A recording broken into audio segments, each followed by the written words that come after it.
자, 이제 교재 우리 20페이지 봅시다. 자, 제8조가 나와 있죠. 제8조도 10년이에요.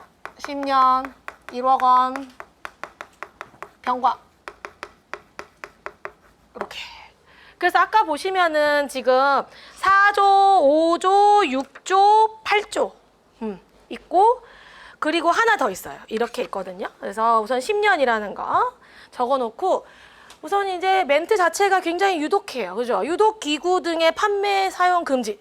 자, 유독 유해 물질이 들어있거나 묻어있어 인체 건강을 해칠 우려가 있는 기구 및 용기 포장과 식품 또는 첨가물에 직접 닿으면 해로운 영향을 끼쳐 인체 건강을 해칠 우려가 있는 기구 및 용기 포장을 판매하거나 판매할 목적으로 제조, 수입, 저장, 운반, 진열, 영업에 사용해서는 아니 된다라고 되어 있습니다. 자, 그 다음에 구조. 아까 내가 말했죠. 구조. 7조하고 9조에는 우리 식품위생에서 관리하는 5가지가 지금 나와 있죠. 공정화. 구조는 누구예요? 기구, 용기, 포장의 공전에 대한 내용이에요. 자, 식약처장은 국민 보건을 위하여 필요한 경우에는 판매하거나 영업에 사용하는 기구 및 용기 포장에 관하여 다음 각 호의 사항을 정해서 고시한다 되었죠. 자, 1호에는 뭐냐면 아까 기준과 규격이 또 내용이 달라졌죠. 왜냐하면 제조 방법에 대한 기준, 그 다음에 기구 및 용기 포장과 그 원재료에 관한 규격입니다. 그래서 자, 2항을 보세요. 2항. 식약처장은 방금 1항에 따라 기준과 규격이 고시되지 아니한 기구 및 용기 포장의 기준과 규격을 인정받으려는 자에게 제1항 각 호의 사항을 제출하게 해서 아까 있었던 그 법률 조항 있죠. 거기에 있는 식품 전문 시험 검사 기간, 또 청리용으로 정하는 시험 검사 기간의 검토를 거쳐서 이 기준과 규격이 고시될 때까지 기준과 규격을 인정할 수 있어요. 여러분 그 조항 중에 뭐 한시적 인정 이런 내용 본 적 있을 거예요. 그런 것들을 하는 거예요. 한마디로. 자, 그 다음에 3항을 보시면 똑같아요. 아까 7조하고 되게 비슷한 내용이에요. 그렇죠? 수출할 기구, 용기, 포장은 그리고 그 원재료에 대한 기준과 규격은 수입자가 원하는 대로 할 수가 있어요. 그 다음에 4항 보세요. 4항은 이제 5년짜리예요. 4항. 아까 7조 사항도 5년짜리였잖아요. 9조 사항도 똑같이 5년, 그 다음에 5천만 원 병과 입니다. 이렇게 이고요. 자, 그래서 1항 및 제2항에 따라 기준과 규격이 정하여진 기구 및 용기 포장은 그 기준에 따라 제조해야 되고, 그 기준과 규격이 맞지 아니한 기구 및 용기 포장은 판매하거나 판매할 목적으로 제조, 수입, 저장, 운반, 진열하거나 영업에 사용해서는 안 된다라고 되어 있습니다. 자, 이제 다른 법에 들어갈 건데 지금 법령이 처음 공부하시는 분들은 되게 어렵죠. 우선 표현 자체가 내가 편하게 말하는 게 아니라 기준과 규격이 정하여지지 않고 고시하지 아니한다 막 이렇게 말하니까 되게 어렵잖아요. 처음 공부하시는 분들은 나만 어려운 게 아니라 내가 IQ가 모자란가? 내가 뭔가 부족한가? 아니에요. 다 어렵고 저는 처음에 위생학 강사할 때 이거를 보고 포기할까? 난 법하고 맞지 않는 것 같아. 이런 생각을 했는데 지금은 너무 옛날에는 읽는 것을 집에서 3번 연습해갖고 왔어요. 왜냐하면 계속 꼬여요. 이게 읽어주는 것도 안 될 정도였어요. 그래서 처음 보면 다 어려워요. 그렇기 때문에 우선 듣고 집에 가서 영상을 볼 수 있으면 반복해서 듣거나 아니면 집에 가서 다시 읽어. 여기서 그리고 되게 신기하게도 근데 저 문을 통과하잖아? 뭐였지? 이런단 말이야. 그게 나만 일어나는 일이 아니라 내가 30대여서 그런 거 다 알아. 선생님 제가 30대에 들어서 기억력이 현저히 떨어지는 것 같고 술을 끊어야 될 것 같고 막 이런 거 하는데 어려워요. 내용 자체가. 그래서 사실 법을 뒤로 빼고 싶었어요. 왜냐하면 나를 처음 만나러 오잖아요. 그리고 이제 우리 학원에서 뭐 첫 강을 들으면 프리패스 할인 이런 이벤트가 있어서 오더라고요. 근데 보고 깜짝 놀라고 너무 어려워. 이러고 가더라고요. 그래서 법을 나중에 가르칠까? 내가 식품과 미생물 이런 거 막 미생물 재밌게 풀 수 있는데 막 이렇게 생각을 했었거든요. 근데 너무 강력한 반대가 있었어요. 하던 아이들이 법을 먼저 하자고 해서 우선 법을 하는데 좀 어렵고 이해가 안 되고 계속 법이 여러 개가 나와서 헷갈려도 여러 번 반복하면 생각보다 쉬워져요. 그러니까 걱정하지 말고 죽음 우선 이해가 안 되는 대로 쭉 흘러가면 돼요. 알았죠? 자, 이제 박스를 보시면은 다른 법이 나와요. 식품 등의 표시 광고에 관한 법률이라고 되어 있죠. 자, 이거는 2018년도 아마 3월인가에 제정된 법인데 19년도, 1년 이후 19년도 3월인가에 시행이 되기 시작했어요. 법은 뭐가 있냐면 여러분들이 되게 어려워하고 왜 이제 한번 수업을 들었는데도 또 찾아오는 이유 중에 하나가 뭐냐면 법을 찾아도 이거를 해석하기가 어렵고 개정이 됐어요. 자, A는 B라고 한다. 아니야, 이제 A는 C라고 해 라고 했는데 C라고 해 한 날짜부터 바로 되는 게 아니라 그 밑에 쭉 내려가면 붙이게 이 법은 한 줄 있어. 이 법은 2022년 1월부터 한다. 근데 나 혼자 C를 외우고 있는 거야. 그런 상황이 올 수가 있어서 그러면 선생님이 도움을 받으면 이제 이런 거야. 22년 될 때까지는 C를 안 가르쳐 주다가 B만 계속 얘기해줘. 왜냐하면 그때까지는 법의 저촉이 안 돼요. 그래서 시행 날짜와 개정된 날짜가 다르다는 거. 근데 마지막에 이 법은 고시 안 날 시행한다. 그럼 바로 외워야 돼. 바로 모드를 바꿔서 C를 외워야 돼. 이런 것들을 도와주는 거예요. 그래서 그런 부분이 조금 어려울 수 있는데 이런 개정된 날짜를 보는 거예요. 그래서 이 법은 이 광고표시법 같은 경우에는 식품표시광고법은 19년도부터 이제 시행이 되기 시작했고 이 법을 이렇게 만든 이유는 뭐냐면 옛날에는 위생법에 표시에 대한 내용이 다 있었는데 위생법, 그다음에 축산물 관리 위생법, 우리가 식품위생법이 있잖아요. 소, 돼지 이런 애들은 축산물 위생관리법이 있어요. 여기 그다음에 건강식품관리법 있잖아요. 여기에 전부 표시에 대한 내용들이 있잖아요. 광고에 대한 내용도 있어요. 이런 거 말하지 마, 뭐 거기서 감사장 보이지 마, 막 이런 내용도 있잖아요. 이거를 합쳐서 하나의 법을 만든 거예요. 뭔지 아시겠죠? 흐름은. 그래서 사실은 위생법에 있는 내용이 아니에요. 그래서 위생법이라고 하면 틀릴 수 있어요. 무슨 말인지 알겠죠? 나중 가면 알 수 있어요. 이거는 광고표시법에 대한 내용이지만 관련 법규에서 공부를 하는 거예요. 자, 여기에서 보시면 정의가 나와 있잖아요. 여기 이제 드문드문 갑니다. 이 내용은 다 실어놨는데 보시면 7호에 보시면 표시에 대한 조항이 나와 있죠. 원래 위생법에 있던 내용이 이거였는데 이리 와 있어요. 그죠? 자, 7호에 보면 표시광고법인데 표시가 뭐냐? 식품 첨가물, 기구, 용기, 포장, 건강기능식품, 축산물 및 이를 넣거나 싸는 것에 적는 문자, 소자, 도형. 자, 여기에 단서들이 많이 있어요. 그죠? 표시. 우선 선생님이 방금 위생법, 축산물 위생관리법, 건강식품 다 말한 이유가 이거예요. 우선 대상이 달라졌죠. 대상이 뭐냐면 위생법에 있었던 식품 첨가물, 기구, 용기, 포장 5가지 플러스 축산물 들어왔고 건강기능식품 들어온 이유는 이 법에 해당하는 거예요. 위생법에는 축산물이 없어요. 무슨 말인지 알겠죠? 그래서 지금 대상이 5가지 플러스 축산물, 그 다음에 건기 이렇게가 들어있다 이거예요. 이 법에서는. 그러면 이제 물어봐요. 이걸 다 해야 되나요? 저도 정말 다 안 해도 될 것 같다고 저도 사실 생각을 하고 있어요. 그래서 저는 우선은 한다고 하면 식품과 관련된 것만 좀 보면 좋을 것 같아요. 선생님 전 도저히 여기까지는 안 될 것 같아요. 안 해도 돼요. 왜? 위생법은 아니에요. 이 내용은. 자, 그래서 요 위생법에 해당하는 건 요 5가지 그대로 들어와 있다라는 거. 자, 그래서 이 표시라는 건 뭐냐면 우선 넣거나 싸는 거. 아까 그 용기 이런 거 있었잖아요. 이런 넣거나 싸는 것이 아니라 거기에 쓰는 도형. 문자, 숫자, 도형. 도형, 문자, 숫자 이런 걸 전부 다 표현해서 뭐라고 한다고? 표시라고 말한다는 거예요. 그 숟가락, 포크 막 이런 거 있잖아요. 도형도 있죠.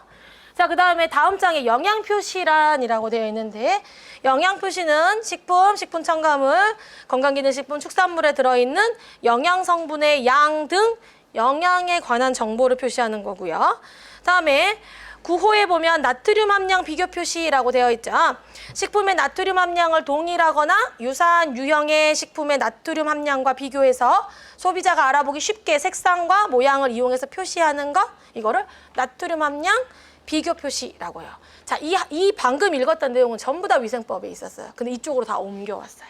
그래서 식품에 있는 표시들, 그 다음에 무슨 표시? 영양성분 표시, 그 다음에 나트륨 함량 표시, 이것들을 다 옮겨왔고요.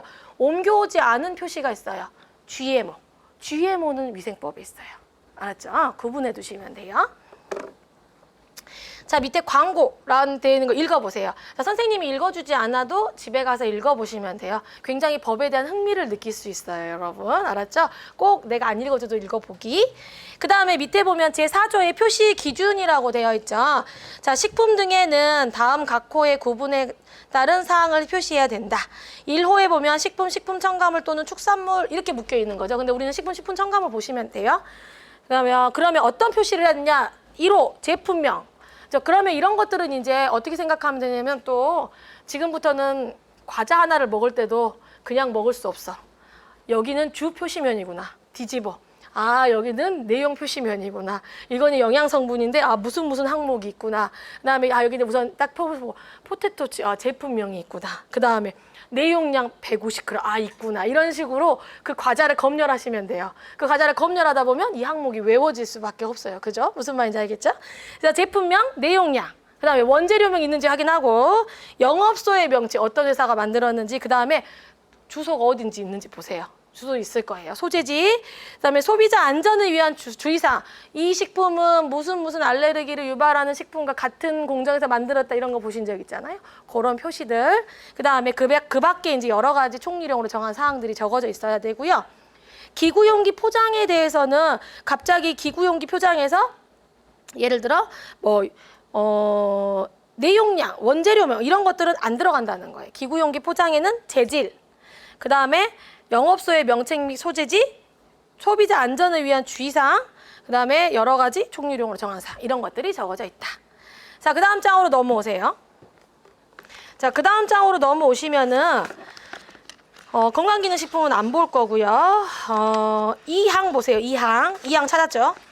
2항에 보시면 방금 읽었던 1항에 따른 표시 의무자, 그죠? 그 다음에 표시 사항 및 글씨 크기, 표시 장소 등 표시 방법에 관한 사항은 총리령으로 정한다라고 되어 있죠. 자, 그 내용을 살펴볼 건데 우선 표시 의무자에 대한 내용을 선생님이 책이 빼먹었더라고요. 그래서 프린트해 드렸어요. 오늘 프린트해 보시면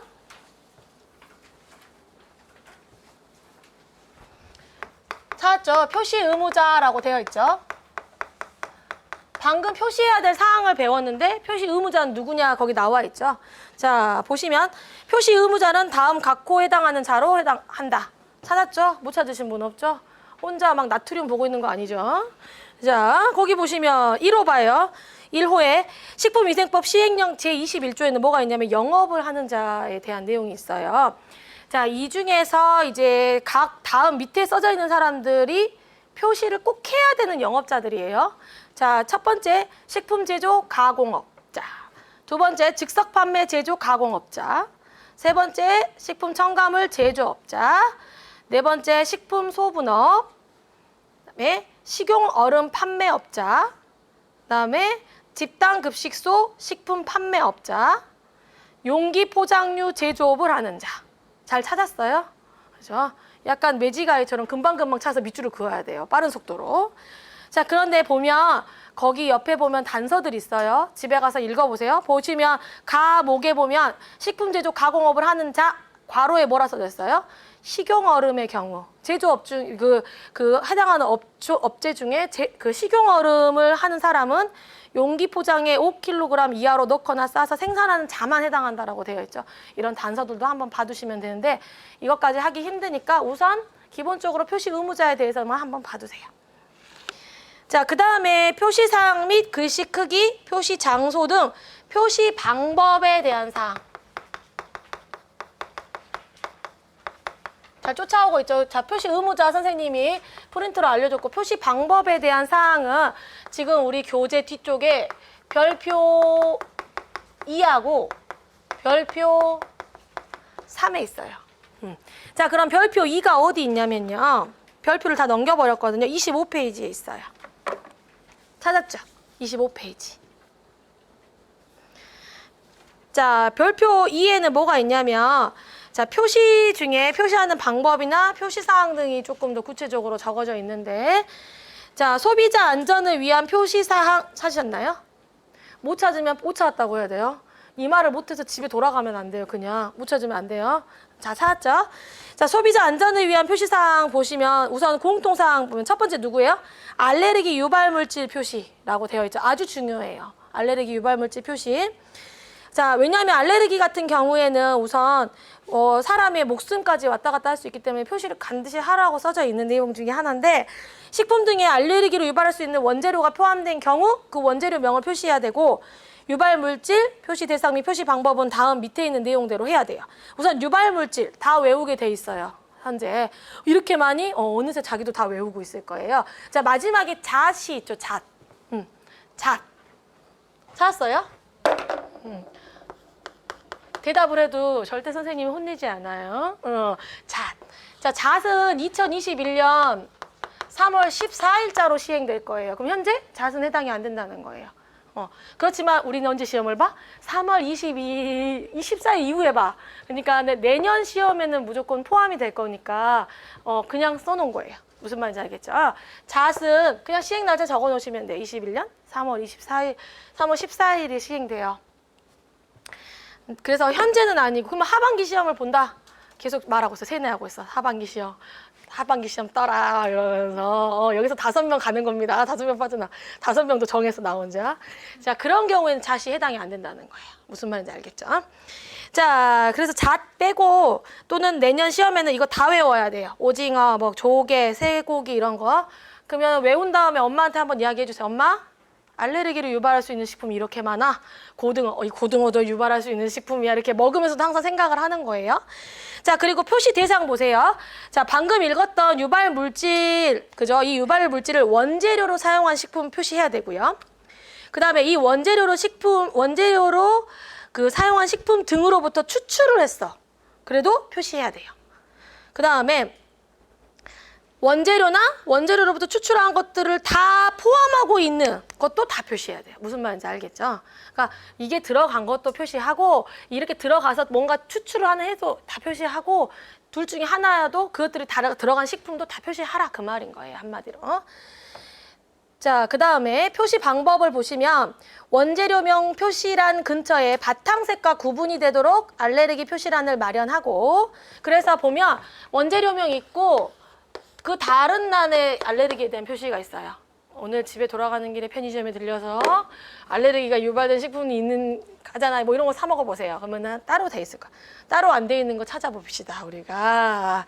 자, 따로 돼 있어야 되고요. 제품에 함유된 알레르기 유발 물질의 양과 관계없어요. 많이 있으면 표시하고 이런 거 아니에요. 양과 관계없이 원재료로 사용된 모든 알레르기 유발 물질을 표시해야 합니다. 단서가 있죠. 다만 단일 원재료로 제조 가공한 식품이나 포장육, 수입식육의 제품명이 알레르기 표시 대상 원재료명과 동일한 경우에는 생략할 수 있어요. 이건 뭔지 알겠죠?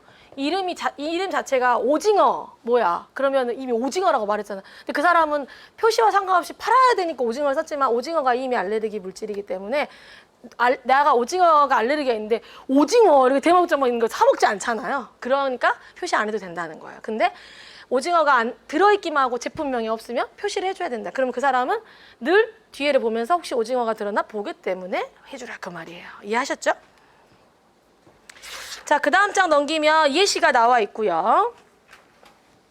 자, 2호에 보면 혼입될 우려가 있는 알레르기 유발물질 표시라고 되어 있는데, 자, 알레르기 유발물질을 사용한 제품과 사용하지 않는 제품을 같은 제조 과정을 통해 생산하여 불가피하게 혼입될 우려가 있을 수 있어요. 아무리 깨끗이 씻고 어째도 그 가공 라인을 같이 쓰면 혼입이 될 수 있죠.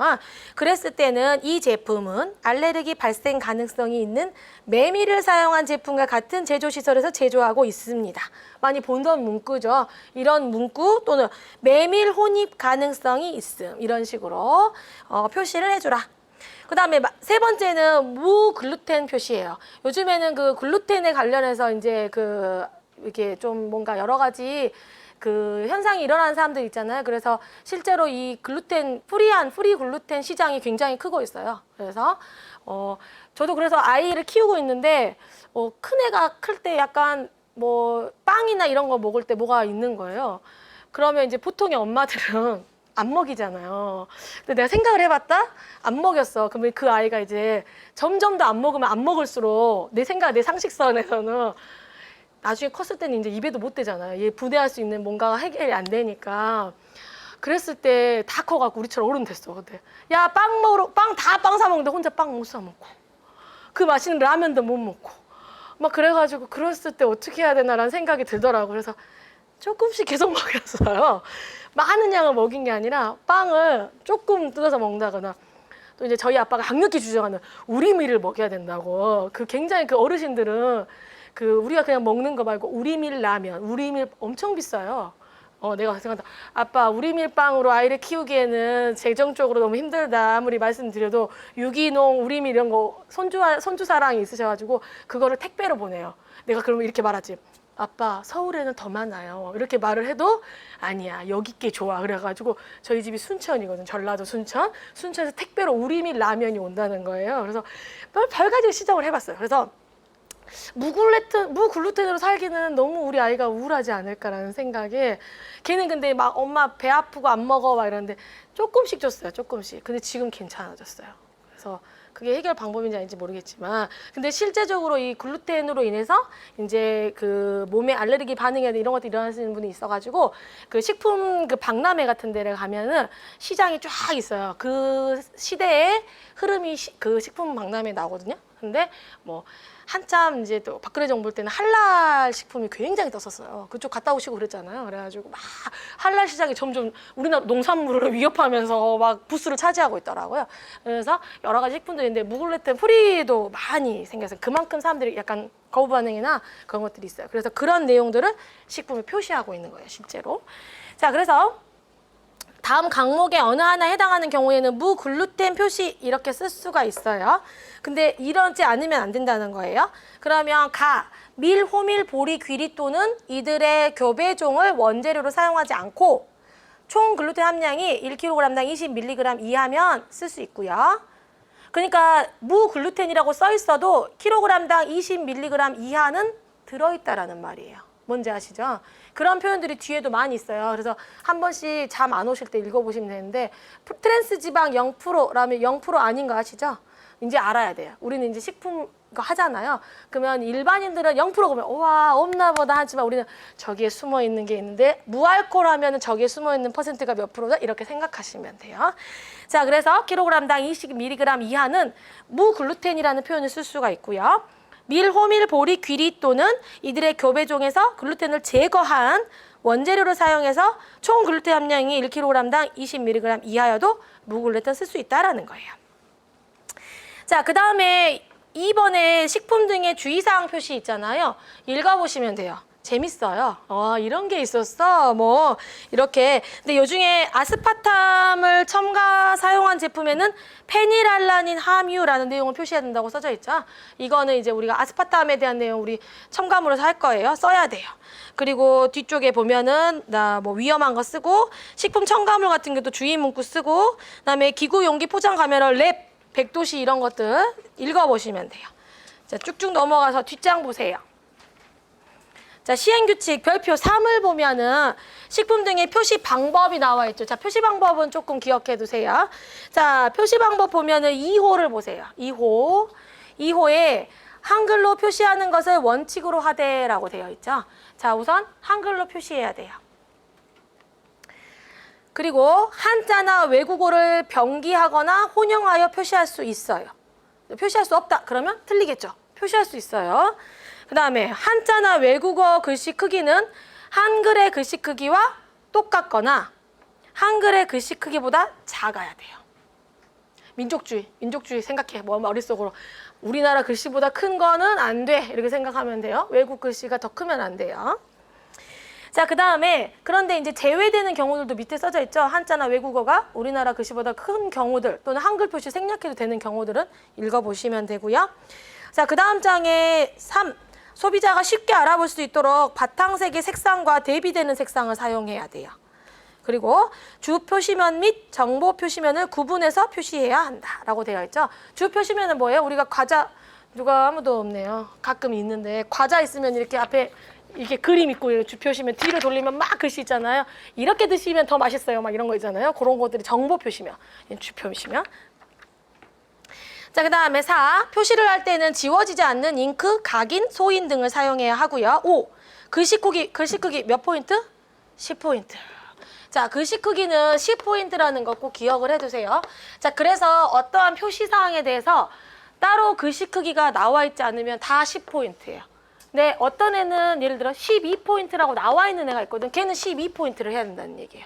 그래서 옛날에는 각 표시마다 포인트를 정해줬었거든요. 근데 이게 내용이 개정되면서 모두 다 10이에요. 기본 10인데 아무 말도 없으면 10이에요. 근데 얘는 12 이상 이런 식으로 14 이상 이렇게 되면 그런 애들에 대해서만 기억하시면 돼요. 알았죠? 실제로 이런 뭐 예를 들어 방사선 조사식품이라던가 이런 애들에 대해서 단일 문제, 단독 문제가 나오면 그게 마지막에 몇 포인트 이상 이런 내용들이 실제로 시험에 나와요. 그러니까 글씨 크기 잘 기억해 두세요. 자, 그 다음에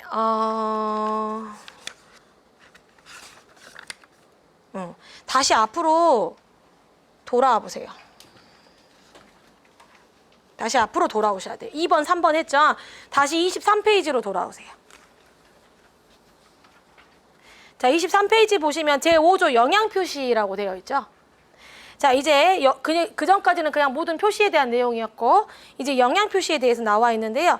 식품 등을 제조, 가공, 소분하거나 수입하는 자는 총리령으로 정하는 식품 등의 영양표시를 해야 돼요. 우리가 딱 과자 보면 영양표시가 다 있죠? 근데 주로 열량만 보죠. 그죠? 보통 열량 보고 깜짝 놀라잖아. 다시 내려놓고. 생각보다 열량 엄청나잖아요. 먹을 때마다 마음이 별로 안 좋잖아요. 근데 그 영양표시 항목이 다 있는지 이제부터는 한 번씩 보는 거예요. 볼 때마다. 먹으면서 다시 한번 기억하는 거. 자, 그래서 영양표시를 하게 되는데 그거와 관련된 내용이 밑에 박스에 들어있죠. 박스에 보시면 식품 등의 표시 광고에 관한 법률 시행규칙이라고 되어 있죠. 제6조에 영양표시와 관련된 사항이 있습니다. 자, 영양표시의 1항을 보시면 법 제5조 1항, 방금 전에 읽었던 제5조 1항 위에 있잖아요. 그거에서 총리령으로 정하는 식품 등이란 별표 4의 식품을 말한다라고 되어 있습니다. 자, 그럼 별표 4는 뒷장에 있어요. 아까. 절대 졸릴 수 없게 하기 위해서 계속 왔다 갔다 하고 있습니다. 자, 뒷장에 별표 4 있죠?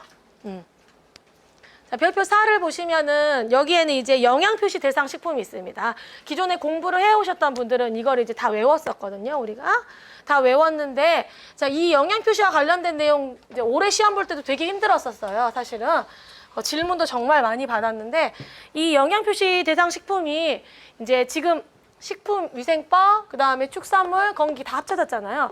그러면 얘들은 잘 모르겠고 사실 얘들도 찾아볼까까지 했는데 그거 너무 오버한 것 같아가지고 여기 식품위생법에 있었던 이 영양표시 대상 식품은 사실은 날짜가 정해져 있었어요. 예전에.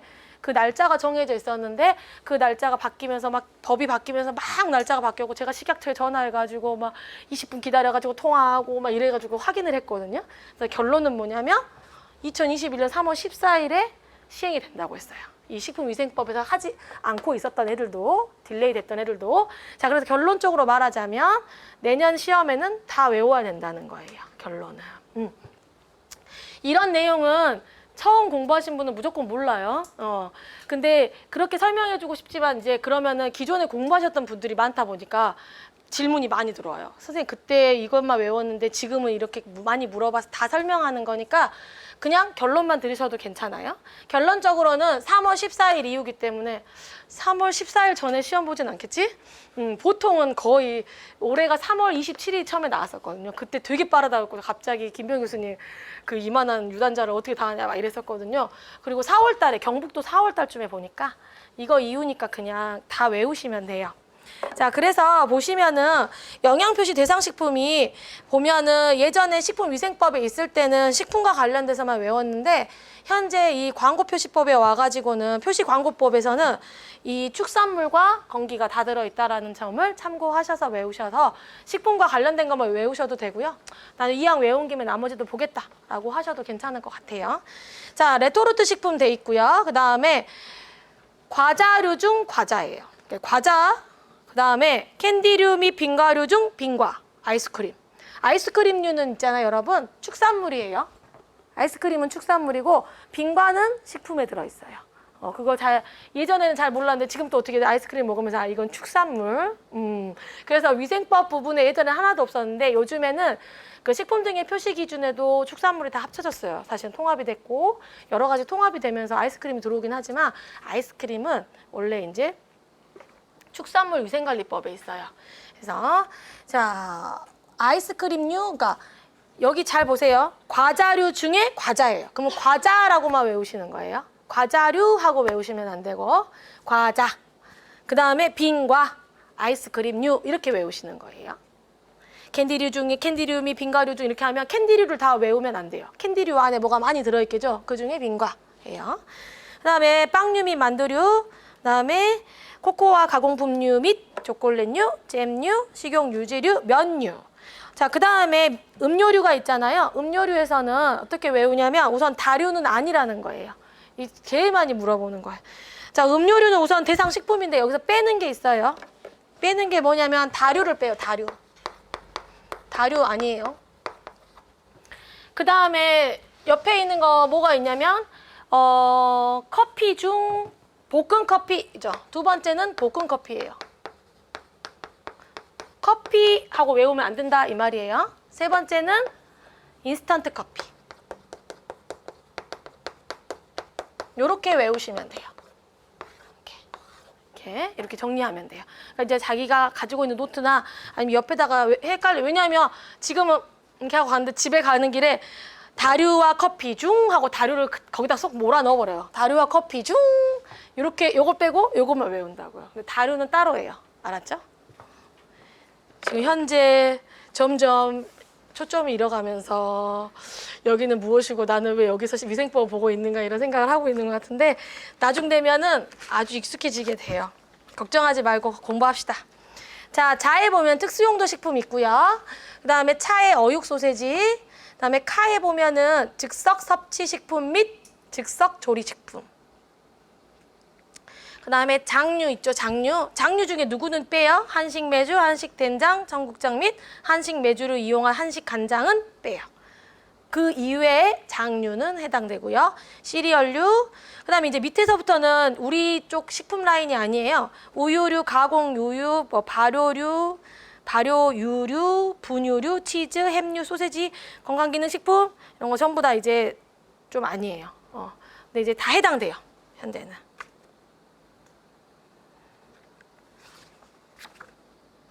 하고 앞으로 돌아가야 돼요, 이제. 그죠? 여기까지 별표 4예요.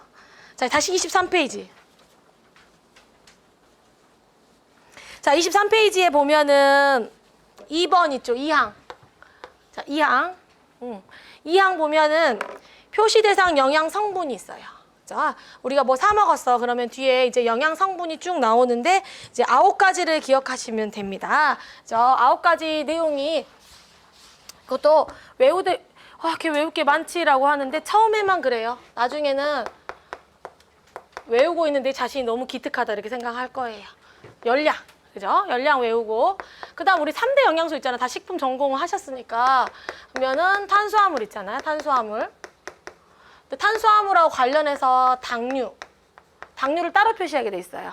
당류하고 탄수화물 좀 다른 거 아시죠? 그냥 밥 먹으면은 이건 탄수화물, 큰 분자는 탄수화물이고 당류는 달달한 거. 당류에 대한 정의가 있나? 당류는 여기 써져 있는 거 보면 모든 단당류와 이당류를 말한다라고 되어 있죠. 당류는 단당하고 이당을 말하고 그거보다 더 큰 애들을 탄수화물이라고. 탄수화물 총치에서 다 포함되긴 하는데 이 중에서 뭐가 있냐면 입에 딱 넣었을 때 사탕을 딱 넣으면 아 달다 이렇게 느끼잖아요. 밥을 딱 넣으면 아 달다 아니잖아요. 그죠? 아 달다 살찌려고 한다고 선생님 말했죠? 살찌려고 밥이 단 거예요. 우리 아들이 큰애가 코로나를 이기지 못하고 많이 뚱뚱해졌어요. 예, 저랑 같이 뚱뚱해졌는데 정말 날씬했었거든요. 코로나 때 집에만 있더니 정말 이거 가끔 보면 너무 뚱뚱해졌는데 엄마 이 김치는 왜 이렇게 맛있어? 그러길래 내가 네가 살쪄서 그런 거야. 내가 그랬거든요. 엄마는 정말 나빠. 이렇게 말하더라고. 그래서 아들에게 오늘도 팩폭을 날리고 제가 왔거든요. 근데 입이 달아서 그런 거야. 맛있어서 단 거고 딱 그건 씹으면 씹을수록 달아지잖아요. 그거는 이제 침에 있는 효소 때문에 탄수화물이 잘라지면서 선생님 식품화학 선생님이야. 잘라지면서 당으로 바뀌면서 달아지는 거거든요. 근데 그냥 당으로만 된 것들은 많이 먹으면 별로 안 좋아요. 그래서 영양성분 표시하는 거예요. 이거 되게 많다? 이런 식으로. 그 다음에 누구 나와요? 지방. 가장 우리가 많이 살펴봐야 될 지방. 지방에는 나쁜 애들 많아요. 우선 중성지방 함량 좀 낮아야 되고 또 어른들이 가장 싫어하시는 콜레스테롤. 그 다음에 트랜스 지방. 이렇게 다 있죠? 다 표시되어 있죠? 이 순서대로 외우면 좋을 것 같아서 정리를 하는 것 뿐이에요. 다 있는 것들이에요. 이렇게 있고 그 다음에 세 번째 필수 우리가 영양분은 단백질이죠. 단백질 얼마나 있는지 하긴 우리 어차피 더 이상 클 것도 아닌 단백질 안 보잖아요. 그다음 마지막 나쁜 애 그죠? 나트륨 이렇게 하나 둘 셋 넷 다섯 여섯 일곱 여덟 아홉 가지 이렇게 외우시면 돼요. 이렇게 항목. 자, 그 다음에 넘어가 보시면 자, 3항에 보면은 영양성분을 표시할 때는 다음 각호의 사항을 표시해야 되는데 영양성분의 명칭, 당연히 이름을 표시해 줘야겠죠. 그 다음에 함량, 그 다음에 뭐냐면 별표 5의 일일 영양성분 기준치에 대한 비율. 우리 본 적 있죠? 일일 성분 영양. 이거 우리 지금 49페이지 넘겨보세요. 그림 있어요.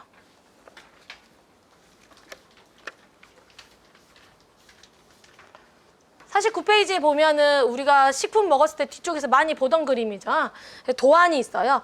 이게 이제 도안 식품 등기 표시 기준에는 이런 도안들이 있어서 이렇게 만들어라고 가르쳐 주거든요. 이제 영업자들한테 보시면 이 항목들이 전부 다 나와 있죠. 항목 있고 거기 보면 일일 영양성분 기준치에 대한 비율이라고 나와 있죠. 그래서 그런 내용 세 가지를 표시해 줘야 된다. 이렇게 아시면 됩니다. 자, 요렇게 다고 그 다음에 6조 한번 봅시다. 제6조. 나트륨 함량 비교 표시. 우리나라는 이제 나트륨에 대해서 예민해졌잖아요. 그죠? 여러분들도 다 알다시피 이제 뭐 라면을 먹어도 문구에 기호에 따라 스프를 넣어라 이런 식으로 하잖아요. 하지만 왠지 다 넣어야 될 것 같죠. 그래서 다 넣어야 제맛이 나는 것 같고 그렇잖아요. 근데 나트륨을 우리나라 사람들이 많이 먹기 때문에 건강 위해 인자에도 지정을 했고 나트륨에 대해서 관리를 하고 있어요. 우리는 뭐 이런 거잖아요. 밥알을 하나 써서 옛날에 교양 수업할 때 진짜 애들이 많이 얘기했던 거. 야, 너희 오늘 밥 먹은 거 생각해봐. 밥 먹은 다음에 거기다가 젓갈을 얹어서 젓갈 안 먹을 수 있지만 짠 것만 다 이야기하는 거. 거기다 김치 먹고 그다음에 젓갈 하나 집어서 먹고 그다음에 고추를 된장에 찍어서 또 먹잖아. 그다음에 된장국을 떠먹잖아. 와 엄청나지? 그러니까 그러더라고요. 그래서 교양 수업을 다 끝내고 한 학기가 지나니까 애들이 갑자기 식이요법 상담을 하러 온 거예요. 선생님 제가 여기 몸이 안 좋은데 어떤 밥을 먹어야 되나 이렇게 물어보더라고요. 제가 얘들을 잘 세뇌시켰구나 이렇게 생각했거든요. 그래서 여러분도 지금 제가 세뇌시키고 있는 거예요. 나트륨 함량에 대해서 표시를 하게 됐어요. 근데 예전에는 나트륨 얼마 이렇게 표시를 했는데 나트륨 봐봐. 나트륨 1750mg.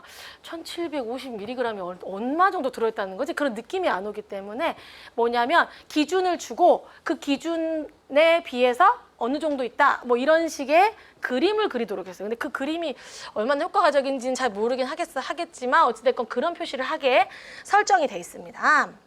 자, 그래서 1항을 보시면 식품을 제조, 가공, 소분하거나 수입하는 자는 총리령으로 정하는 식품에 나트륨 함량 비교 표시를 해야 돼요.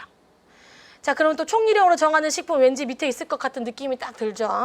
자, 밑에 박스를 보시면 총리령으로 정하는 식품이 나와 있죠. 자, 그 식품에 대해서는 나트륨에 대해서 비교 표시를 해야 되는 아이입니다. 자, 그러면은 그 내용을 한번 봅시다. 자, 1호에 보면 조미식품이 포함되어 있는 면류라고 되어 있어요. 그죠? 자, 그러면 조미식품이 뭘까? 우리 공전사항에 보면은 조미식품이라고 따로 나와 있거든요. 조미식품이라는 거는 뭐냐면 식품을 제조, 가공, 조리함에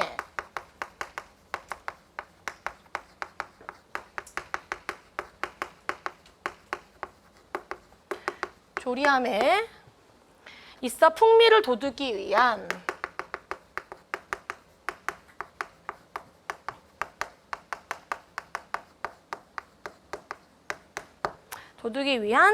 목적으로 사용되는 것. 이걸 조미식품이라고 합니다.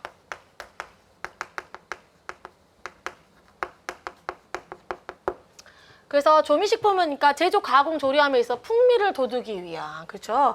그래서 이런 아이들을 조미식품이라고 하는데 예시에는 누가 있냐면요. 식초, 그죠? 식초. 그다음에 소스류. 뭐 소스류에는 누구 있냐면 예를 들어 마요네즈, 토마토 케첩 이런 것들이 다 소스류에 들어가 있어요. 그리고 소스류 말고도 카레, 커리, 그다음에 고춧가루, 그다음에 식염, 그다음에 향신료, 가공품.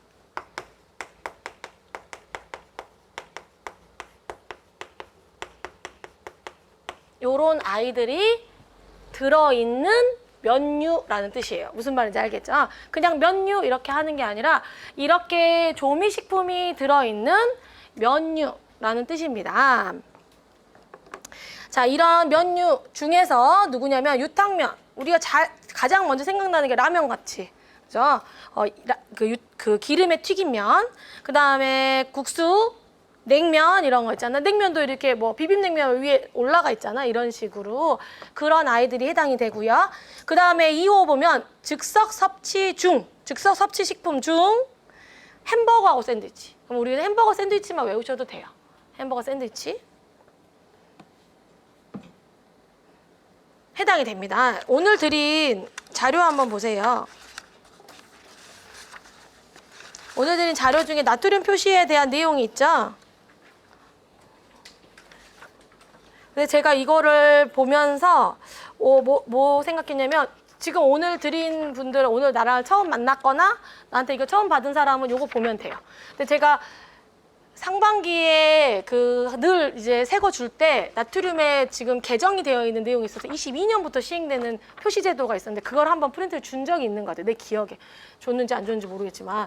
그래서 어떻게 할까 하다가 우선 요걸로 지금 현재 시행 우리가 21년도를 했을 때도 요 내용으로 보시면 돼. 얘가 또 옛날 자료인데 지금은 사실 개정이 돼가지고 막 컬러풀하게 됐는데 그 자료를 한번 준 느낌이 나요. 내가.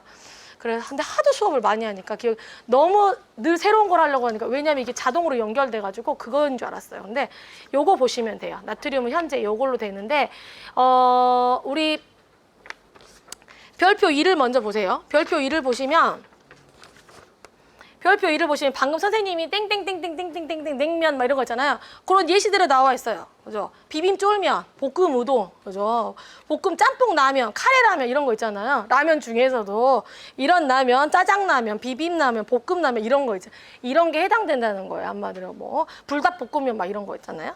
이런 것들을 보면 근데 국물하고 비국물량 있죠. 따라버리고 비비는 거하고 부어서 먹는 거하고 이런 걸로 구분해서 밑에 보면 2번에 세부 분류별 비교 표준값이라고 나와 있잖아요. 그럼 뭐냐면 이제 기본값을 주는 거예요. 냉면인데 국물이 있는 거는 기본적으로 기본 수치가 1520이다 이렇게 알려줘요. 기본 숫자를 줘요. 그러면 요 숫자 대비 뭐 햄버거도 기본 1220을 기본으로 주잖아요. 그러면 뒷장을 넘기면 이제 어떻게 표시하냐면 이거는 기본 숫자고 내 거 햄버거가 있어요. 내가 파는 햄버거. 그럼 거기에 나트륨 함량 검사를 해가지고 기본 숫자하고 비교해서 그림을 그리면 돼요. 뭔지 알겠죠? 그래서 만약 기본 숫자하고 똑같아. 그러면은 햄버거야. 내가 햄버거 팔았잖아요. 방금. 1220 근처야. 그러면 이렇게 박스가 있잖아요. 그럼 여기 100 있는 데다가 이렇게 색깔 칠하면 되는 거예요. 내가 더 적어 그럼 앞쪽에 칠하겠죠. 내가 한 2배만큼 200쪽에다 손이 떨리지만은 아무도 안 사 먹으면 어떡하지 막 이러면서 뒤에다 표시해야 된다는 거예요. 이렇게 해도 되고 그 옆에 있는 QR코드는 뭐냐면 예를 들어 되게 조그매요. 봉지가 이만해. 그래서 이 QR코드 얘기는 예전에 내가 뿌셔뿌셔 해준 적 있거든요. 이야기를. 우리 애들이 가장 사랑하는 뿌셔뿌셔. 뿌셔뿌셔를 보면은 제가 그래서 한번 해봤어요. 뿌셔뿌셔에 QR코드가 있어요. 지금도 있는지 확실하지 않지만 그 애들 좋아하는 거 여러분들도 좋아할 수도 있는데 요만한 무슨 짜파게티면 막 이런 과자들 있거든요. 뭐 안성탕면, 뭐, 쫄병스낵 그래. 쫄병스낵 칼로리가 엄청나요. 쫄병스낵 내가 그래가지고 지금도 손이 떨려가지고 그래서 우리 큰애가 지금 코로나를 이기지 못한 확진자가 돼가지고 짜있잖아요. 그래서 못 먹게 하고 있거든요. 쫄병스낵을. 너 이거 먹으면 아침하고 점심 안모가 된다. 엄마 거짓말. 그렇게 칼로리 높잖아요. 근데 그 보면 QR코드가 있거든요. 그 리더기에 딱 되면은 이 그림이 딱 떠요. 이런 식으로. 이렇게 과자 봉지가 좁으면 QR코드를 된다라고 법령에 돼 있어요. 오늘 집에 가서 편의점 가서 할 일 진짜 많아졌어요. 지금 QR코드 찍어봐야 되고 진짜 그림이 있는지도 한번 보시고 자 이렇게 해서 나트륨 함량 비교 표시를 이렇게 하게 돼 있습니다. 자, 그리고 밑에 보면은 이제 광고의 기준이라고 되어 있잖아요. 이런 것들은 광고와 관련된 내용 읽어보시면 돼요. 옛날에 이거는 위생법에 다 있었고 실제로 막 문제도 내고 그랬었거든요, 제가. 이거는 읽어보시고 25쪽 보면은 맨 위쪽에 보세요. 광고 중에 부당한 표시라는 부분이 있잖아요. 그러면 1호에 뭐가 있냐면 질병의 예방 이런 거 있죠. 2호에 보면 식품 등을 의약품으로 인식할 만큼 우려를 할 만한 광고. 그다음에 세 번째도 보면 건강기능식품이 아닌 것을 건강기능식품처럼 인식할 만한 광고. 이 1, 2, 3호에 대해서는 위반자에게 되게 큰 벌을 줘요. 이 법에서도. 뭔지 아시겠죠? 그래서 이 광고 표시법에서도 요 세 개의 항목에 대해서 위반을 하게 되면 뭐 10년, 1억 원 이런 벌을 준다고요. 그 정도 알아두시면 될 것 같아요. 왜냐하면 예전에 얘가 위생법에 있을 때도 10년에 있었어요. 근데 지금은 조항이 지워진 거거든요. 그래서 이렇게 그러면 어떤 느낌인지 알겠죠? 아픈 사람 건드리지 마라 이런 거예요. 안 그래도 아픈데 낫을 것처럼 허위 광고하지 마라 이런 거예요. 그런 거는 더 나쁜 놈이다 이런 내용이 실제 여기 이제 이 법의 벌칙에 들어있어요. 그 정도만 알아두시고요. 별표 2, 3을 했으니까 확 넘어갈 수 있어요. 그렇죠? 10분 쉬었다가 우리 30페이지에 있는 식품 등의 표시 기준 하겠습니다.